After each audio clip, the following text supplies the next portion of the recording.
તો નેક્સ્ટ હવે અમે પહોંચી ગયા છીએ ભારત માતા મંદિર. 7 માળનું મંદિર છે, સરસ મજાનું,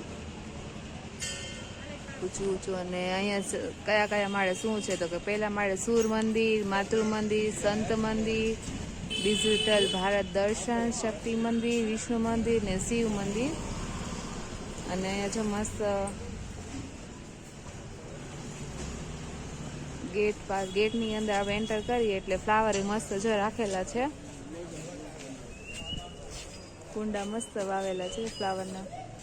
હવે આપણે અંદર જવાનું છે.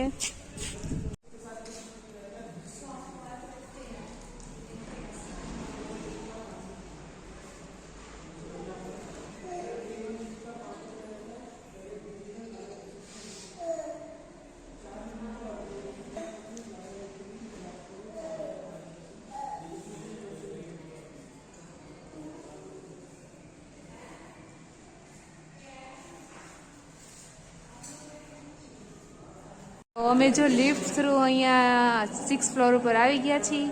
અને પહેલાંની લિફ્ટમાં ચડવા માટે નીચેથી ટિકિટ લઈ લીધી હતી. અને અહીંયા છે વિષ્ણુ મંદિર. સરસ મજાનું જો વિષ્ણુ ભગવાનનું મંદિર છે અને બધી અલગ અલગ ભગવાનની સ્ટેચ્યુ મૂકેલી છે. અહીંયા અમે 6th ફ્લોર ઉપર આવ્યા છીએ અને હવે જવાનું છે ઉપર 7th ફ્લોર ઉપર. અને ત્યાંથી પગેથી આપણે નીચે ઉતરીને આવવાનું છે. લિફ્ટવાળા પહેલાં ડાયરેક્ટ આપણને 7th ફ્લોર ઉપર ઉતારી દે, પણ અમે 6th ફ્લોર ઉપર ઉતાર્યા છે.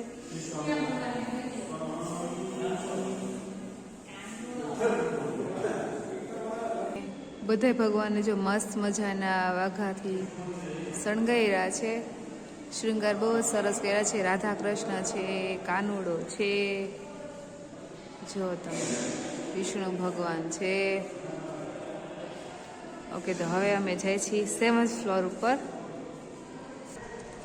અને અહીંયા અમે જો 6th ફ્લોર ઉપર છીએ તો અહીંયા મસ્ત જો હરિદ્વાર આખું દેખાય છે આપણને. બધી બાજુ હજી ધુમ્મસ જ છે. બપોરના 12 વાગ્યા છે પણ ક્યાંય તડકા જેવું દેખાતું જ નથી. એક સૂર્યનો કિરણ આપણને દેખાતી નથી. અહીંયા જો બધી બાજુ ધુમ્મસ જ ધુમ્મસ છે.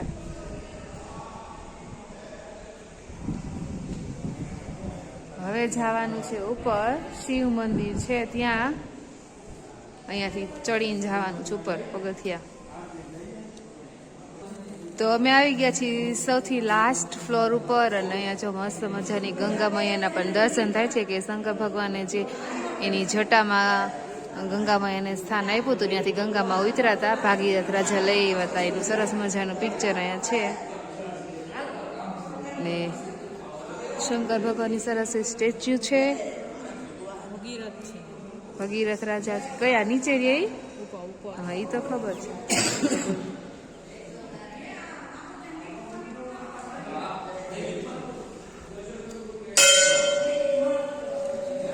અહીંયાથી જો મસ્ત હરિદ્વારના આખા દર્શન થાય આપણને. બધી બાજુ ધુમ્મસ ધુમ્મસ જ છે. જો તમે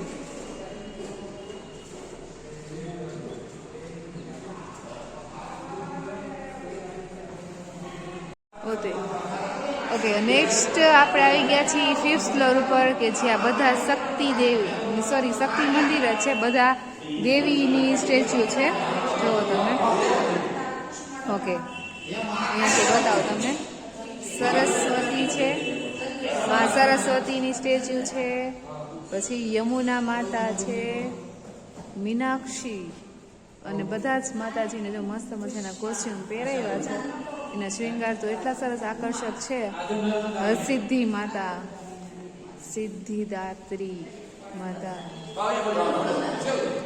અને અહીંયા છે મહાગૌરી. વાઘા બહુ મસ્ત બધાને પહેરાવ્યા છે માતાજીને.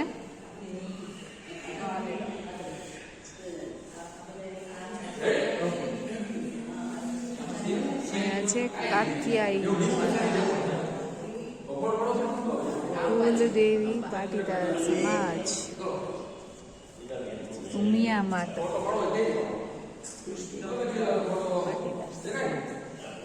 અંબાજી માતા. બહુ સરસ મજાના બધાને વાઘા પહેરેવા છે. જો પાટીદાર સમાજ અંબાજી.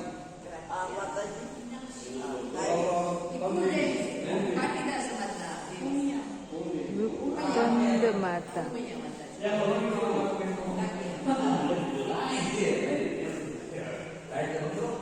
કુષ્માંડા,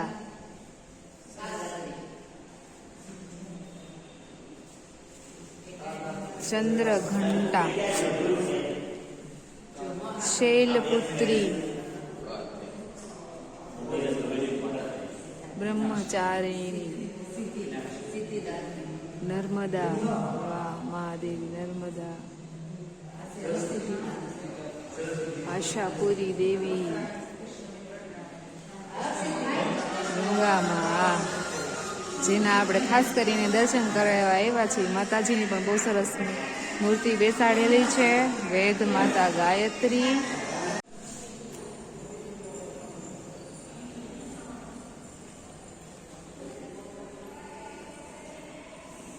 વિસેન્ટ,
આપણે ફ્લોર ફર્સ્ટ ઉપર પાછા આવી ગયા છીએ. સૂર મંદિર એટલે કે બધા આપણા દેશના જે સૂરવીરો છે એની સરસ મજાની સ્ટેચ્યુ અહીંયા મૂકવામાં આવી છે.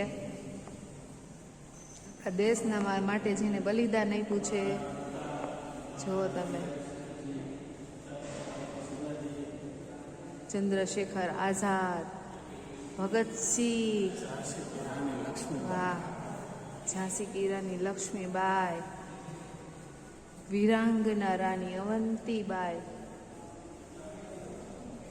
શિવાજી મહારાજ, મહારાણા પ્રતાપ, વાહ, ગાંધી બાપુ, સુભાષચંદ્ર બોઝ અને આપણા લોખંડી પુરુષ સરદાર વલ્લભભાઈ પટેલ. વાહ, મસ્ત સરસ મજાની અહીંયા સ્ટેચ્યુ મૂકેલી છે બધા શૂરવીરોની. पंचमुखी में पंचमुखी, ऐसे ही एक मुखी से लेकर 14 मुखी तक होते हैं. जितने भी रुद्राक्ष होते हैं भगवान भोलेनाथ के आंसुओं से उत्पत्ति हुई है. क्योंकि अभी आप लोग जहाँ खड़े हैं इस जगह का नाम है कनखल. राजा दक्ष की नगरी है, शंकर भगवान की सासुर. यही माता का जन्म स्थान और यही माता हवन कुंड में सती हुई थी. जब माता हवन कुंड में सती हुई थी तो भगवान भोलेनाथ ने क्रोध में तांडव किया था. गुस्से में हिमालय में जब उन्होंने तांडव किया था तो हिमालय में जहाँ जहाँ भगवान भोलेनाथ के आंसू पड़े थे उनके आंसुओं से उत्पत्ति हुई थी रुद्राक्ष के झाड़ की, जो कि एक मुखी से लेकर 14 मुखी तक होता है. लेकिन सबसे सर्वश्रेष्ठ माना गया एक मुखी, क्योंकि एक मुखी जो होता है वो 12 साल में 12 वर्ष में पूरे झाड़ में खाली एक ही फल आता है. उसको कहते हैं भगवान भोलेनाथ का तीसरा नेत्र. हर जगह ओरिजिनल देखने को नहीं मिलता है, ना ही खरीदने को मिलता है, क्योंकि उसकी कीमत भी बहुत होती है. तो अभी आप लोग एक मुखी का दर्शन करेंगे जगत गुरु आदि शंकराचार्य जी के ट्रस्ट में. जो जगत गुरु आदि शंकराचार्य जी की 4 मठ और 12 ज्योतिर्लिंग है. 4 मठों में से एक मठ पड़ती है हमारे उत्तराखंड में जोशी मठ. कहाँ से? गुजरात से हैं. और एक मठ पड़ती है आपके द्वारिकाधीश, है ना. तो जोशी मठ से एक मुखी सिद्ध होके आता है आप लोगों के दर्शन के लिए. ठीक है. जैसे मंदिर में जाके भगवान भोलेनाथ को प्रणाम करते हैं ऐसे इनको प्रणाम करेंगे, क्योंकि ये भगवान भोलेनाथ का अंश है. उनके आंसुओं से उत्पत्ति हुई है ना. इनको हाथ जोड़ के प्रणाम करेंगे. ओम नमः शिवाय. और ये जानकारी भी यहाँ निःशुल्क दी जाती है. यहाँ कोई पैसा चार्ज नहीं पड़ता है. हम लोग यहाँ के सेवादार, हर जगह गाइड लोग होते हैं, हम लोग यहाँ सेवादार, है ना.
ચડવા.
મનસા દેવી અને ચંડી દેવી. એને રોપવેમાં બેસવાનું છે તો એની ટિકિટ લઈ લીધી છે, બેની સાથે જ ટિકિટ લીધી છે અને જો અહીંયાથી રોપવેમાં બધાને બેસાડે છે અને અહીંયાથી રોપવે સ્ટાર્ટ થશે. આપણે જવાનું છે બપોરના 12 જેવું થઈ ગયું છે. ટ્રાફિક એ સારો એવો થઈ ગયો છે. અમારી પાછળ લાંબી લાઈન થઈ ગઈ છે.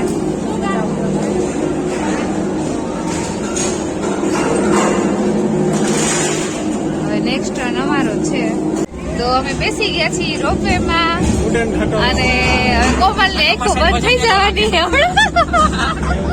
હા હા ઉપર ચડ્યું